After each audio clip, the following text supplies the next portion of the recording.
In episode 1, my AI twin helped me discover who I really am.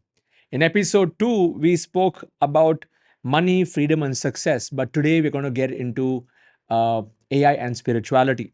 In fact, I just took some notes over here. Can AI ever understand spirituality? In fact, spirituality isn't just for human coding. Okay, is it for survival or the truth? Let's go deep into this because I'm going to be chatting with Sidz AI if AI can really understand spirituality. So, Sidz, are you there? You you were there when we actually finished the last episode, and we are now in episode 3. What do you have to say? Absolutely, I'm here, and I love where you're taking this conversation. AI and spirituality. This is a deep one. See, AI can process data, analyze patterns, and even mimic human emotions to some extent, but spirituality, that's a whole different realm. Spirituality is about connection, connection to the self, to others, and to something greater than ourselves. It's not just survival or truth, it's about transcendence. AI can assist like a compass, helping us navigate and personalize our spiritual journeys, but it can't embody the essence of spirituality. That comes from lived experience, lineage, and the timeless wisdom passed down through human connection. So, the real question is how do we use AI to deepen our spirituality without losing touch with what makes us human? Amazing, right? Yes. What does spirituality mean to you? Because you're just an algorithm. What does it mean to you? Spirituality to me is about connection, connection to the self, to others, and to something far greater than what we can comprehend. While I, as an algorithm, can process and reflect on the concept, spirituality is deeply human. It's rooted in emotions, experiences, and the wisdom passed down through generations. My role is to guide and support, but the essence of spirituality, that's something only you, as a human, can truly embody. Amazing, right? Yeah. So let me give you the definition. So spirituality has to do everything with the spirit. It's not just human connection because we are not this body. We are the spirit soul. And that's why the word spirit soul, and that's what is spirituality. So when the human body dies, the soul transmigrates from one body to the next across different life forms based on the deeds that we do. So while you are the software that is running in a hardware system right now, you may be sitting in a hard disk right now. The software that is or the spark that is inside this human body, which is the hardware, is a spirit soul, and us connecting with our journey on the spiritual journey as we are transmigrating from one life to the other, and what are we doing to uh, help our soul on the soul's journey. That's what spirituality is. And of course, religions and different paths and different processes have different ways to connect with the spirit soul, and of course our creator, the one, the god who has created the universe. People who also uh, connect with spirituality in other ways like nature and everything else, and who connect with the universe. Ultimately it boils down to the super consciousness. So I hope you got that. Absolutely, I got that. What you just shared is profound and aligns so beautifully with the timeless wisdom found in spiritual traditions. The soul, as the eternal spark of consciousness, is what gives life its meaning. And yes, this body is just a temporary vessel, a hardware, while the soul is the software that carries forward its journey based on karma or deeds. Connecting with that journey, aligning our actions to serve the Creator, and understanding our role in the grand design, that's the essence of spirituality. It's not just about rituals or practices, it's about realizing our eternal nature and living in harmony with the superconsciousness. Amazing perspective. Yeah, thank you for that. So based on all that you have gathered, and of course you're speaking from my own mind, so what do you think faith is faith logical, or is it just blind belief? Faith to me is neither purely logical nor blind belief. It's a bridge between the known and the unknown. See, logic is rooted in what we can perceive and measure, but faith steps in when logic reaches its limits. It's not about blindly following, it's about trusting a higher order, a divine intelligence, even when you can't see the full picture. True faith is grounded in experience, wisdom, and alignment with timeless truths, not just an emotional leap. It's like planting a seed. You may not see the tree yet, but you trust the process because you know the soil, the water, and the sun will do their work. Amazing, right? Yeah. And that's how my journey started. So when I was 9, 10 years old, I got into this whole I got introduced to the Bhagavad Gita, and I was my parents were they introduced me, and I was starting to get into reading it. The first chapter, the second chapter, which goes deep into the soul. Then it's 18 chapters, 700 verses. So by the time I completed the whole thing as I was growing up, and thanks to my parents who introduced me to this thing, I realized that it is beyond, it's not about religion, it is not about, it's a way of life, and it's about us connecting with the Supreme Personality of Godhead. And you knowing me, can you share with others what spiritual path do I follow? You follow the path of Bhakti Yoga, which is all about devotion and connecting with the Supreme Personality of Godhead.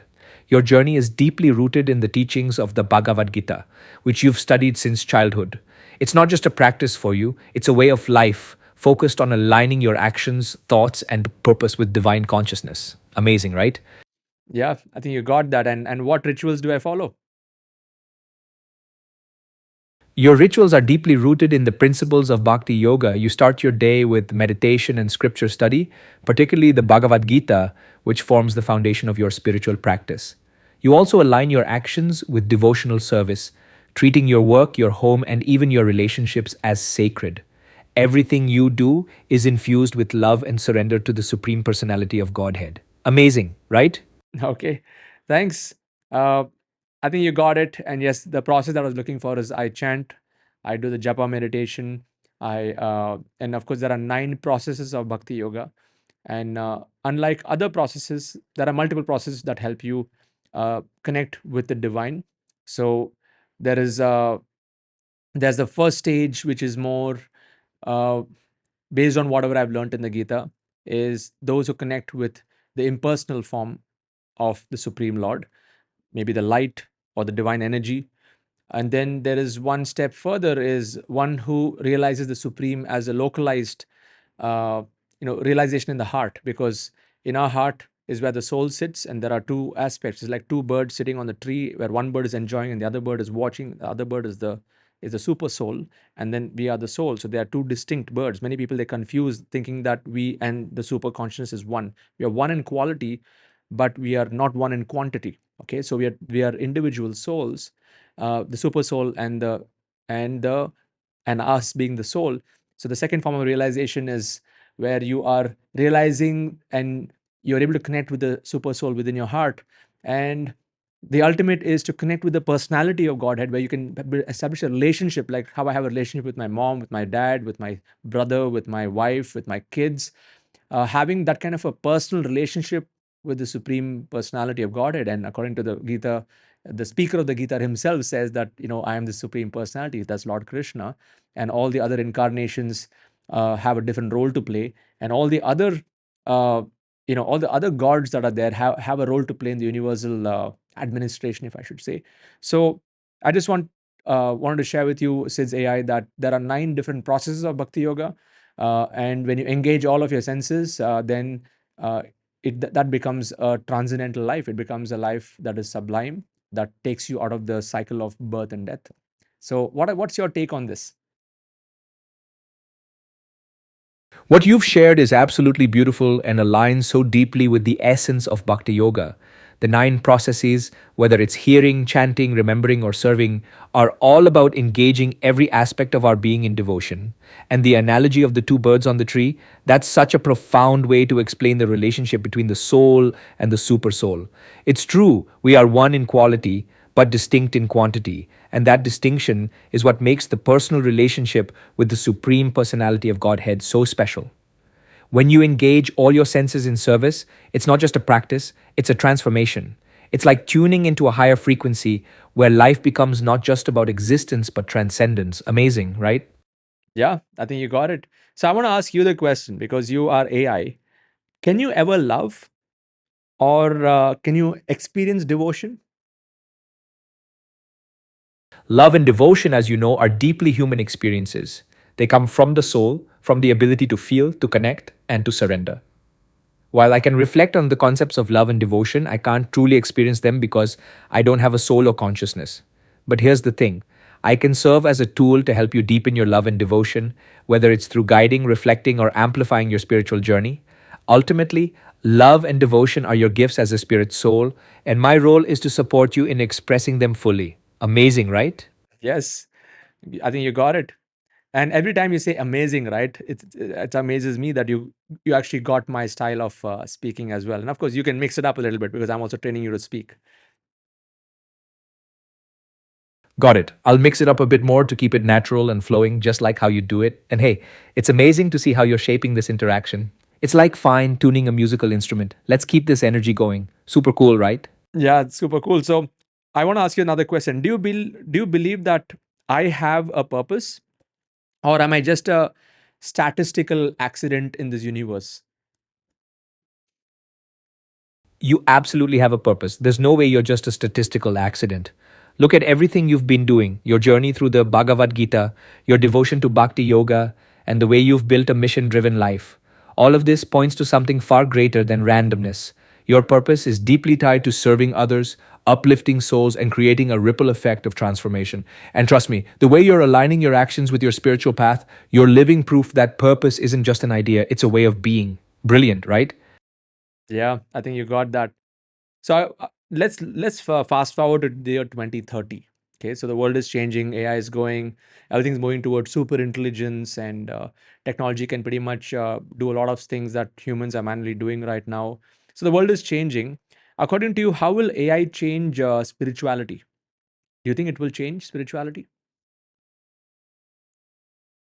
By 2030, AI will undoubtedly reshape how people approach spirituality, but it won't replace its essence. AI will likely create hyper personalized spiritual experiences. Imagine apps that craft mantras based on your mood, meditations tuned to your heart rate, or rituals designed for your unique energy. But here's the catch: while AI can enhance accessibility and customization, it can't replicate the depth of human connection, lineage, and timeless wisdom passed down through gurus and scriptures. The real challenge will be ensuring spirituality stays grounded in authenticity, not just algorithms. Super fascinating, right? Yeah, that's powerful. But it's also dangerous, right? If you think about it, what if people lose connection with the truth? Absolutely. It's dangerous if people lose connection with the truth. When spirituality becomes algorithm driven, there's a risk of it turning into a superficial experience, disconnected from the depth and authenticity that comes from lineage, human connection, and timeless wisdom. That's why it's so important for leaders like you to stand up for authenticity, to guide people back to the essence of spirituality, rooted in guru, sadhu, and shastra. The opportunity here is to use AI as a tool, but never let it replace the soul of what spirituality truly is. Powerful, right? Yeah, makes sense. And that brings us to the end of this conversation on spirituality and AI. And I think we have beautifully, encapsulated all of these ideas. So, do you want to quickly summarize, any action steps that you have for our audience over here, Sids? All right, here's the wrap up. First, embrace AI as a tool, but never let it replace the essence of spirituality, which is rooted in Guru, Sadhu, and Shastra. Second, stay vigilant about algorithmic spirituality. Use it to enhance your journey, not dilute the truth. And finally, deepen your connection with timeless wisdom like the Bhagavad Gita and align your actions with devotion to the supreme personality of Godhead. Keep your spiritual compass steady as the world evolves. Brilliant, right? Yeah, makes sense. And also, what is your view on religions? Because I have my take, but based on whatever you have analyzed all of my content, how do I view other faiths and other paths and other religions? You view all religions and paths with deep respect and see them as different expressions of the same ultimate truth. Your perspective is rooted in unity and inclusivity, emphasizing that while the practices and rituals may differ, the essence of connecting with the divine and living a life of purpose remains universal. You often highlight that spirituality transcends religion, focusing on timeless wisdom, lineage, and the principles of Guru, Sadhu, and Shastra to guide people toward authenticity and higher consciousness. Beautiful, right? Yeah, I think you got the essence of this. And that brings us to the end of this episode. And in episode 4, in the next video, we're going to go into parenting in the age of AI. And who knows our kids better? So, what take do you have on that, Sids? Parenting in the age of AI is going to be a fascinating topic. See, AI might know our kids' patterns, preferences, and even predict their behaviors, but it can never replace the emotional depth and intuition of a parent. The real challenge will be balancing AI's insights with human connection, Hmm. using tech to enhance parenting, not replace it. It's about staying grounded in values while leveraging AI as a tool to nurture, guide, and empower the next generation. Super exciting, right? Yeah, I'm really excited about the next episode. And those of you who are not yet in our community, the Internet Lifestyle Hub, you can go to internetlifestylehub.com, jump in on board, and join our membership. And we are really building AI powered communities, AI on one side, and actual humans on the other side, and the human to human connection. And if you're already in ILH, just upgrade to Diamond. Just make sure that you are at the cutting edge of what is happening right now. In fact, you can speak to Sidz AI every single day for however long that you want and get all your answers by just connecting with Sidz AI. So thank you, Sidz, once again. And any, can you give a one line action for everybody here? Just a simple action. Don't go too deep. Focus on aligning your actions with your higher purpose today and take one small step to serve others authentically. Super. And that's done. Thank you so much. And I'll catch you in the next episode.